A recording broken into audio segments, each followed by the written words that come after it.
solid state. In that chapter we done some points. म्हणजे त्याच्यामध्ये आपण जे पॉइंट्स पाहिले होते ते कुठे introduction part, then types of solid. In types of solids crystalline solid, amorphous solid. Then next point आपण पाहिला होता isomorphism and polymorphism.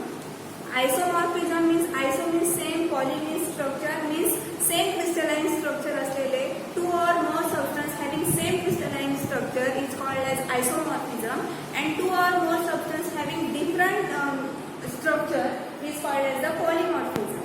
Okay, next point आपण बघितला होता classification of crystalline solid. Crystalline solid are classified into 4 types. First one is the ionic crystal, second one is the covalent network system crystal, third one is the molecular crystal and fourth one is the metallic crystal. यामध्ये जे type बघितले होते आपण क्रिस्टलचे, त्याच्यामधले आपण त्याच्या property सुद्धा previous lecture मध्ये बघितले आहे. नेक्स्ट पॉइंट आपण बघितला होता crystal structure. In crystal structure त्याच्यात आपण काही बेसिक पॉइंट म्हणजे ज्या या चॅप्टरचे जे काही बेसिक पॉइंट महत्त्वाचे पॉइंट आहेत ते आपण बघितले होते. त्यामध्ये crystal, what is crystal, lattice and basis. आणि नेक्स्ट आपण बघितला होता युनिट सेल. युनिट सेल म्हणजे काय, the smallest repeating structure unit of crystalline solid. Crystalline solid मध्ये जो स्मॉलेस्ट रिपीटेटेड युनिट म्हणजे परत परत होणारा युनिट सेल म्हणजे काय, the smallest repeating structure of unit is called as the unit cell. म्हणजे क्रिस्टलाइन सॉलिड मध्ये जे रिपीटेटेड स्ट्रक्चर असतात त्या स्ट्रक्चर पासून काय म्हणतात किंवा त्या रिपीटेटेड स्ट्रक्चरला काय म्हणतात, unit cell. There are 4 types of unit cell. 4 types आपण बघितले होते. प्रिमिटिव्ह और simple unit cell, next one is the body centred unit cell, third one is the face centred unit cell and fourth one is the base center unit cell.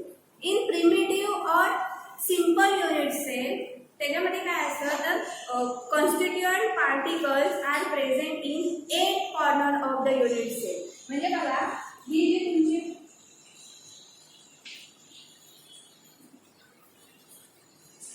Unit sale आहे, या unit सेलच्या 8 कॉर्नर्सला constituent particles काय असतात, present असतात.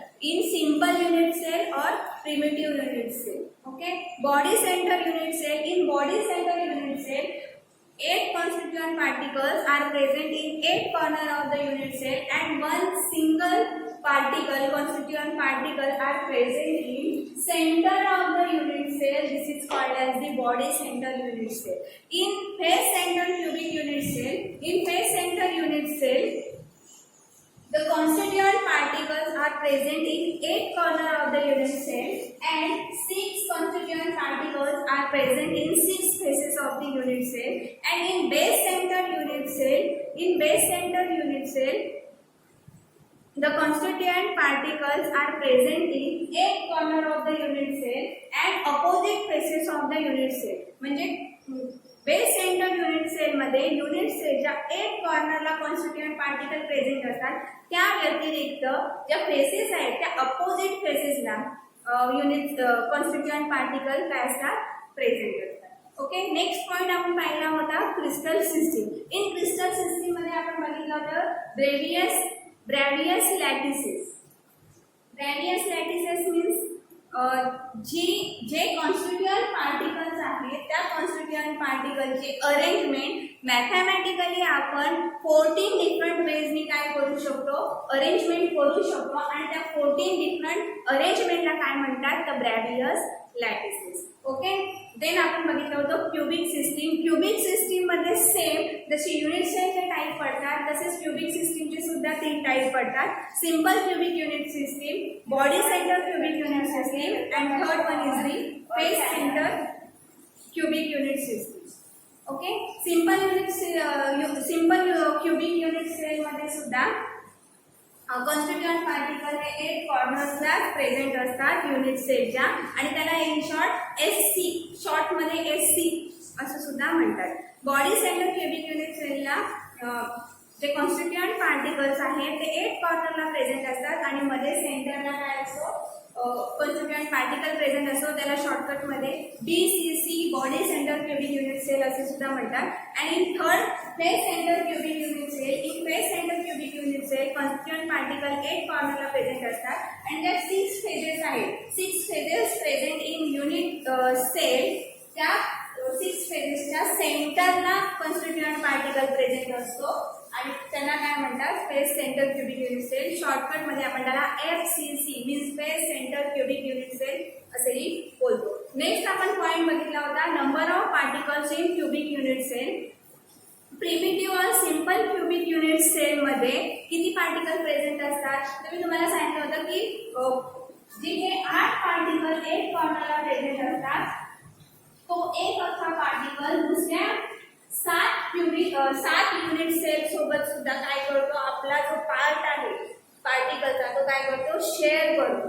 म्हणून प्रत्येक cubic unit cell मध्ये 1/8 part of particle काय करतो शेअर करतो युनिट सेल फॉर्मेशन साठी. म्हणजे सिंपल क्युबिक युनिट सेल मध्ये किती पार्टिकल्स प्रेझेंट असतात तर टोटल 1 पार्टिकल काय असतो प्रेझेंट असतो. In body centre cubic unit cell मध्ये एक कॉर्नरला 8 पार्टिकल्स प्रेझेंट आहेत त्यामधले 1/8 पार्ट म्हणजे total 1 particles and particles present at the centre of unit cell म्हणजे total body centre cubic unit cell मध्ये 2 particles per BCC unit body centre cubic unit cell. In first phase center cubic unit cell, phase center cubic unit cell मध्ये 1/8 part of 1 particle present at one corner of the unit cell. म्हणजे total 8 कॉर्नरचे 8 particles आणि 8 particles आणि जे faces present आहेत त्या फेजेसचे 3 particle असे टोटल 4 पार्टिकल प्रेझेंट असतात इन FCC. नेक्स्ट पॉइंट आपण बघितला होता relationship between molar mass density of substance and unit cell edge length is reduced by volume weight. आपण त्याचं एक डेरिवेशन बघितलं होतं त्याच्यावरून आपण एक फॉर्म्युला फाइंड आउट केला होता. Rho is equal to NM divided by N cube NA. Rho is the density, N is the number of particle, N is the molar mass, A is the edge length and Na is the Avogadro number. कुठलीही एक quantity जर तुम्हाला parameter find out करायचं असेल तर बाकीचे parameter जर तुम्हाला माहित असतील तर तुम्ही या रिलेशनवरून किंवा या फॉर्म्युल्यावरून कोणताही एक पॅरामीटर काय करू शकता फाइंड आउट करू शकता. ओके. आता नेक्स्ट पॉइंट आज आपण पाहणार आहोत packing of particle in crystal lattice. You know that how solid is formed. Solid कसा तयार होतो हे तुम्हाला माहिती आहे. सॉलिड कसा तयार होतो तर स्मॉल कॉन्स्टिट्यूएंट पार्टिकल्स एकमेकांसोबत रँडमली किंवा पिरियडिकली अरेंज केल्यानंतर क्रिस्टल फॉर्म होतो आणि ते क्रिस्टल एकमेकांमध्ये रँडमली किंवा पिरियडिकली अरेंज केल्यानंतर सॉलिड फॉर्म होतो. म्हणजे सॉलिड हा कशापासून तयार होतो तर स्मॉल कॉन्स्टिट्यूएंट पार्टिकल पासून तयार होतो. आणि इन क्रिस्टलाइन सॉलिड हे स्मॉल कॉन्स्टिट्यूएंट पार्टिकल कसे असतात एकदम क्लोज पॅक असतात. एकमेकांसोबत ते कसे असतात क्लोजली बाइंडेड असतात due to the inter nuclear forces किंवा inter molecular forces of attraction. Okay. त्यामुळे बघा the closeness of particle maximise the inter particle attraction. जेवढे पार्टिकल्स इन क्रिस्टलाइन सॉलिड जेवढे पार्टिकल्स हे एकमेकांच्या क्लोज असतील तेवढा त्याच्यामध्ये जो इंटर मोलेक्युलर फोर्सेस आहे तो कसा असणार आहे मॅक्झिमाइज असणार आहे किंवा तो कसा असणार आहे जास्तीत जास्त असणार आहे जेवढे ते एकमेकांना काय असणार आहे क्लोजली बाइंड केलेले असणार. ठीक आहे. The number of neighbouring sphere that touch any given sphere is its coordination number. In what is coordination number किंवा in solid state what is coordination number. Solid state मध्ये कोऑर्डिनेशन नंबर काय आहे तर coordination number आहे मी आता सांगितल्याप्रमाणे in crystalline solid जे स्मॉल कॉन्स्टिट्यूएंट पार्टिकल आहे ते एकमेकांना असतात क्लोजली अटॅच असतात किंवा क्लोजली बाइंड केलेले असतात. फॉर एक्झाम्पल हा ए पार्टिकल जर तुम्ही कन्सिडर केला तर त्याला जे अटॅच असणारे जे पार्टिकल्स आहेत, जेवढे पार्टिकल्स त्याला अटॅच असलेले असतात तेवढे नंबर ऑफ पार्टिकल्स म्हणजे काय असणार आहे त्याचा कोऑर्डिनेशन नंबर. म्हणजे जे कॉन्स्टिट्यूएंट पार्टिकल्स एकमेकांना अटॅच केलेले असतात त्याला अटॅच असणारे पार्टिकल्सचा नंबर, किती पार्टिकल्स प्रेझेंट आहेत तो पार्टिकलचा नंबर म्हणजे काय असणार आहे कोऑर्डिनेशन नंबर. ओके, मग the larger the coordination number the closer are the sphere to each other. जेवढा मोठा म्हणजे जेवढा लार्जर कोऑर्डिनेशन नंबर असणार आहे स्पेअरचा तेवढा ते काय असणार आहे तेवढे स्पेअर किंवा पार्टिकल्स एकमेकांना काय असणार आहे क्लोज असणार आहे. फॉर एक्झाम्पल जर 6 असेल तर 6 स्पेअर काय असणार आहे त्याला क्लोज असणार आहे किंवा त्याला अटॅच असणार आहे. ठीक आहे, नेक्स्ट पुढचा बघणार आहोत आपण close.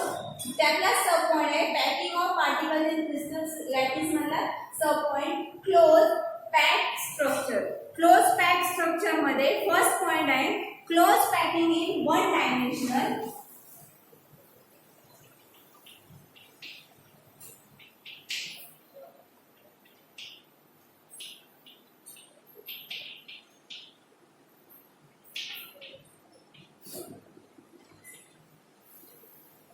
And second is the close packing in two dimensions.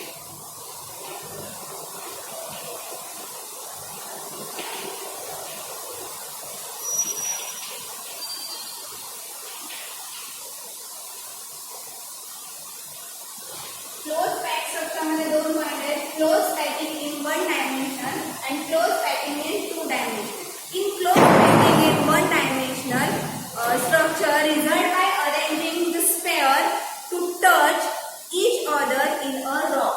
म्हणजे काय बघा close packing मध्ये close packing in one dimension मध्ये जे स्पेअर असतात ते कसं असतात तर एकमेकांना टच असतात. टच स्पेअर एकमेकांमध्ये एका सिंगल रो मध्ये असतात. म्हणजे जे कॉन्स्टिट्यूएंट पार्टिकल्स आहेत किंवा जे स्पेअर आहेत ते एकमेकांना एका सिंगल सरळ रेषेत अरेंज केलेले असतात. म्हणजे एकमेकांना कसे असतात टच असतात अटॅच असतात. ओके, म्हणजे बघा ही अरेंजमेंट कशी असणार आहे अशी असणार आहे. या टाइपच्या अरेंजमेंटला तुम्ही काय म्हणू शकता a type of arrangement. In close packing in one dimension मध्ये जे स्पेअर आहेत पार्टिकल्स आहेत ते एकमेकांना कसे असणार आहे सिंगल रो मध्ये टच केलेले असणार आहे. अरेंजमेंट बोर्डवर दाखवली. Okay, in second part close packing in two dimensional structure. Close packing in two dimensional structure मध्ये जे स्पेअर आहेत ते कसे असतात सिंगल रो मध्ये अरेंज केलेले असतात. तर ते कसे असतात टू डायमेन्शन मध्ये अरेंज केलेले असतात. त्याचे सुद्धा दोन टाइप दिलेले आहेत square packing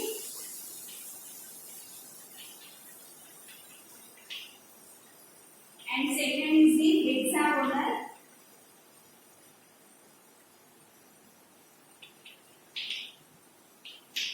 square packing and hexagonal packing. Okay, in square close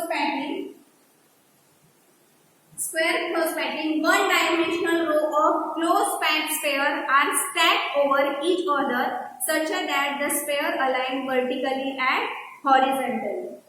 square close packing मध्ये त्यांनी काय सांगितलेले आहे जे स्पेअर पार्टिकल्स आहेत ते एकमेकांना कसे आहेत हॉरिझॉन्टली आणि वर्टिकली कसे आहेत स्टॅक केलेले आहेत एकमेकांवर. म्हणजे बघा हॉरिझॉन्टल रो असे असणार आहे स्पेअर पार्टिकल्स आहेत जे कसे असणार आहेत एकमेकांना स्टॅक केलेले असणार आहेत अटॅच केलेले असणार आहेत. सिमिलरली ही दुसरी रो असणार आहे this is the third row.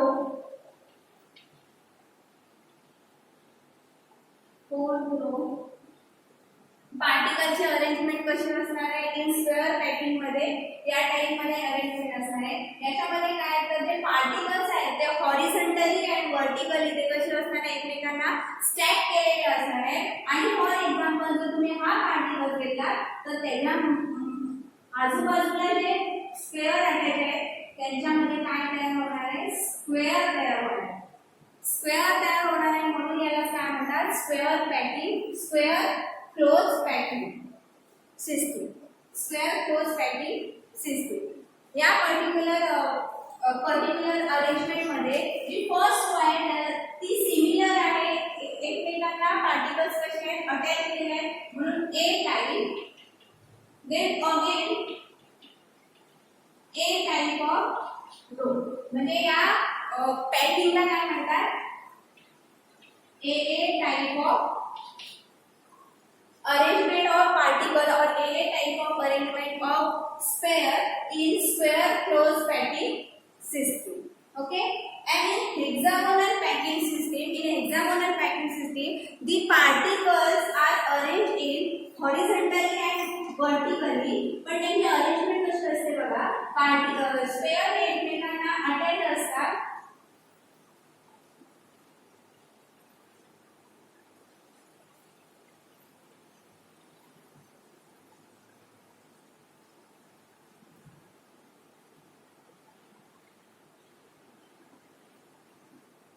Arrangement अशी असणार आहे, म्हणजे बघा या पहिल्या रो मध्ये जर तुम्ही स्क्वेअर काउंट केले तर 1 2 3 4 5 6, सेकंड रो मध्ये त्याच्यापेक्षा कमी स्क्वेअर असणार आहेत आणि त्याची अरेंजमेंट कशी असणार आहे, पहिल्या रो पेक्षा कशी असणार आहे, डिफरंट असणार आहे। फॉर एक्झाम्पल तुम्ही जर हा स्क्वेअर घेतला तर त्याच्या आजूबाजूला जे स्क्वेअर असणार आहे त्या स्क्वेअरची जर तुम्ही अटॅचमेंट केली तर तुम्हाला कसा स्ट्रक्चर मिळणार आहे, तर hexagonal packing of structure, 6 corner असणार आहेत बघा त्याला, 1 2 3 4 5 and 6, therefore it is called as the hexagonal closed packing system. In hexagonal closed packing system, this first row is called as A type of row, but this second row is different from A, therefore it is called B type. Then third one row is similar to the A type, therefore it is called as A type. Therefore, in hexagonal two-dimensional packing, hexagonal closed packing in 2 dimension, there is the ABAB type of system or ABAB type of structure. Okay. Overall, this point we can observe that in closed packing in 1 dimensional system, this is the arrangement of structure, and in this arrangement there are 1 2 3 4 neighboring atoms or 4 neighboring spheres are present in one atom in each. म्हणजे कोणताही तुम्ही घ्या, हा घेतला तर त्याच्या नेबरला किती असणार आहे, 4 atoms 4 spheres काय असणार आहे, प्रेझेंट असणार आहे। Therefore, in closed packing in 1 dimension or in square packing system, there are 4 is the coordination number. म्हणजे स्क्वेअर पॅकिंग सिस्टीम मध्ये कोऑर्डिनेशन नंबर काय असणार आहे, 4. In hexagonal packing system, there is the 6 neighboring spheres are present. Therefore, in hexagonal closed packing system, there are 6 is the coordination number. Okay, in this structure there are small gap or small triangular shape of gap or void are present in this structure. म्हणजे बघा या structure मध्ये दोन स्क्वेअरच्या मध्ये small gap जी present आहे किंवा जो small triangular shape मधला जी गॅप प्रेझेंट आहे त्याला काय म्हणतात, this free space is called as the void, and there are 2 types of void in this structure. There are 2 types. There are apex of the triangular void in alternate rows point upwards and downwards. म्हणजे बघा ज्या free space जी present आहे ती void असणार आहे आणि या void 2 टाइपचे आहेत, upwards and downwards. Okay, next point आहे आपला प्रॉब्लेम बघणार आहोत आपण। प्रॉब्लेम काय आहे बघा, the compound made of elements C and D crystallized in FCC structure. Compound एक घेतलेला आहे, त्याचं कोणत्या टाइपचे स्ट्रक्चर तयार झालेले आहे, structure is made up of FCC. FCC means face center cubic unit cell structure. Atoms of C are present at the corner of the cube. त्यांनी स्पेसिफाय केलेलं आहे की जे atoms आहेत, जे C atom आहे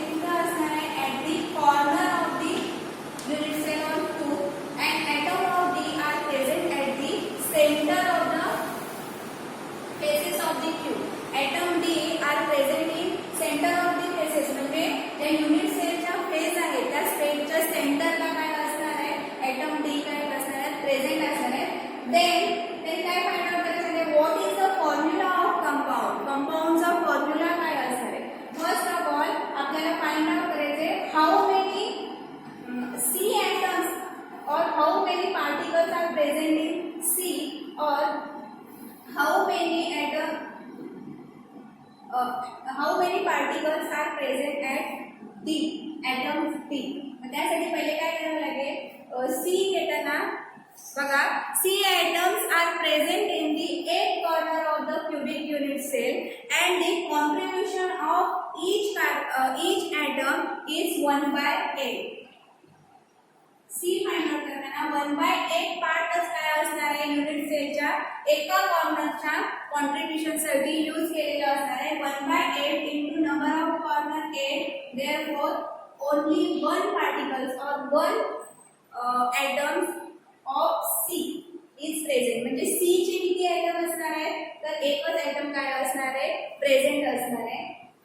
इन डी मध्ये बघा, डी चे किती ॲटम प्रेझेंट असणार आहे, तर D are at the centre of faces. प्रत्येक युनिट सेलच्या काय असणार आहे, सेंटरला डी काय असणार आहे, पार्टिकल प्रेझेंट असणार आहे. पण फेजेस मध्ये असताना बघा, 6 faces of unit cell, each face centre atom is shared between the 2 unit cell. म्हणजे कोणत्याही युनिट सेलच्या ज्या फेजेसला जो पार्टिकल प्रेझेंट असणार आहे तो पार्टिकल दुसऱ्या युनिट सेल सोबत काय करणार आहे, आपला हाफ पार्ट्स काय करणार आहे, शेअर करणार आहे. त्यामुळे काय असणार आहे, 1/2 into how many faces are present, 6, therefore 3 particles are present. 3 atoms are present or 3 particles are present in D atom. Therefore, the formula of compound is C1 and B. Therefore, formula of compound is equal to C3. म्हणजे बघा परत एकदा त्यांनी काय सांगितलेलं आहे, atoms of C किती present आहे, ते कुठे प्रेझेंट आहे, तर कॉर्नरला प्रेझेंट आहे युनिट सेलच्या. म्हणजे त्याचा 1/8 पार्ट काय झालेला आहे, शेअर झालेला आहे युनिट सेलच्या फॉर्मेशनसाठी. आणि किती कॉर्नर आहेत, 8, therefore किती पार्टिकल्स त्यामध्ये इन्व्हॉल्व असणार आहेत, 1 particle. And in D atom मध्ये त्यांनी काय सांगितलेलं आहे, D atom are at the centre of faces of the unit cube. therefore cube मध्ये किंवा युनिट सेल मध्ये जे सेंटरला फेजेसच्या सेंटरला जे पार्टिकल्स प्रेझेंट असतात ते दुसऱ्या युनिट सेल सोबत काय करतात, हाफ पार्टिकल्स काय करणार आहेत, ते शेअर करणार आहेत. therefore 1/2 into 6 is equal to 3. therefore total 1 C and 3 D atoms are present in given formula. Okay, यावरून काय करणार आहोत आपण, आजच्या लेसन मध्ये किंवा आजच्या व्हिडिओ मध्ये हा लास्ट पार्ट होता. याच्या आधी आपण काय पाहिलं होतं, तर फर्स्ट आपण पाहिलं होतं की packing of particles in crystal lattice. त्याच्यामध्ये आपण क्लोज स्ट्रक्चर बघितले होते. क्लोज स्ट्रक्चर मध्ये close packing in 1 dimension and close packing in 2 dimension. Close packing in 1 dimension मध्ये जे स्पेअर असतात किंवा पार्टिकल असतात ते एका सिंगल रो मध्ये अरेंज केलेले असतात. therefore it is called as A type of packing. किंवा त्याला काही नावाने दिलं किंवा त्याला ए टाइप ऑफ स्ट्रक्चर म्हटलं तरी चालेल.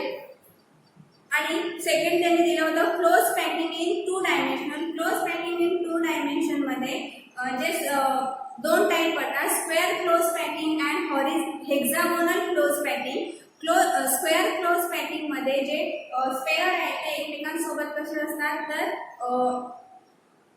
काय एकदम क्लोज किंवा स्टॅक झालेले असतात एकमेकांना. इंटरमोलेक्युलर फोर्सेस मध्ये पार्टिकल्स एकमेकांना क्लोजली बाउंड केलेले असतात. ते हॉरिझॉन्टली आणि व्हर्टिकली सुद्धा एकमेकांना काय असतात, क्लोज असतात. कोणताही एक तुम्ही पार्टिकल जर कन्सिडर केला किंवा कोणताही एक स्पेअर त्यामधला कन्सिडर केला तर त्याच्या नेबरिंगला जे ॲटम्स प्रेझेंट असतात ते कसे असतात, स्क्वेअर शेप मध्ये प्रेझेंट असतात. therefore आपण असंही म्हणू शकतो की स्क्वेअर क्लोज पॅकिंगचा कोऑर्डिनेशन नंबर हा किती आहे, 4 आहे. देन हेक्सागोनल क्लोज पॅकिंग मध्ये जे पार्टिकल्स असतात ते स्पेअर असतात ते ए टाइपच्या रो मध्ये प्रेझेंट असतात. Then B type, then again ए टाइप, बी टाइप. त्यामुळे it is structure is also called as AB type of structure. आणि त्याच्यामधले जे कोणताही एक स्पेअर किंवा एक पार्टिकल घेतला तर त्याच्या नेबरला जे स्पेअर प्रेझेंट असतात ते हेक्सागोनल शेप मध्ये प्रेझेंट असतात. therefore it is called as hexagonal close packing. The small void or small free space is present in this particles or spare, त्या स्पेअर मध्ये जी स्मॉल ट्रायंग्युलर शेप मध्ये जी free space किंवा air present असते त्याला void म्हणतात. व्हॉइडचे दोन type आहेत, upward and downward.